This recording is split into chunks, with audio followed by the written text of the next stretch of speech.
मुंबईत महापौर उपमहापौरांचे स्वतंत्र नाले सफाई दौरे सुरू आहेत, ज्यामुळे शिवसेना आणि भाजपमध्ये श्रेयाची लढाई तर सुरू नाही ना अशी चर्चा आहे। महापौर रितू तावडे, उपमहापौर संजय घाडींचे स्वतंत्र नाले सफाई दौरे सुरू आहेत। आपल्याला कल्पना आहे मुंबई समोर आता पुढच्या 1-1.5 महिन्यामध्ये पावसाळा आहे आणि मुंबईचा पाऊस, मुंबईतले नाले तुंबणं, त्यामुळे रस्त्यावरती पाणी येणं हा सगळा जुनाच विषय आहे आणि यामुळे आज शिवसेनेचा तर उद्या भाजपचा असते नाले सफाई पाणी दौरे होत आहेत। अस्तित्व टिकवण्यासाठी शिवसेनेचा हा स्वतंत्र पाणी दौरा आहे। उपमहापौरांना सोबत न घेतल्यानं नाराजी नाट्य तयार झालेले अशी चर्चा पत्रकारांमध्ये आणि राजकीय वर्तुळात। सत्ताधाऱ्यांमधील अंतर्गत वादानं पालिका प्रशासनात मात्र संभ्रम आहे। मुंबई महापालिकेत नालेसफाईच्या कामांवरून ही वर्चस्वाची लढाई आहे का अशी चर्चा आहे। उपमहापौर आणि महापौरमध्ये अगदी चांगला समन्वय आहे।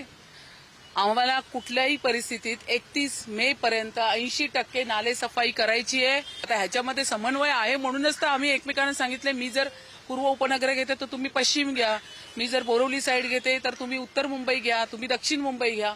ह्याच्या पद्धतीने का काम करतोय, संपूर्ण अंकुश राहणार प्रशासनाच्या कारभारावरती आणि त्यांना कळेल की या ठिकाणी लोकप्रतिनिधी, महापौर, उपमहापौर, मुंबईचे सगळे अध्यक्ष असतील, अमित साटमजी असतील, शिवसेनेचे जे कोणी प्रमुख मुंबईचे असतील ते, त्या ठिकाणी गटनेते असतील, आम्ही सगळेच वेगवेगळ्या ठिकाणी जाऊन नाले सफाईची पाहणी करतो। महापौर म्हटल्यानंतर जर तुम्ही आमचा पण रेकॉर्ड काढा, आम्ही त्यावेळेला पण विरोधकांना विश्वासात घेऊन, म्हणजे अगदी आमच्याकडे मनोज कोटक येत होते, ते विरोधक नव्हते, ते आमचे बरोबर होते पण विरोधाची भूमिका करत होते।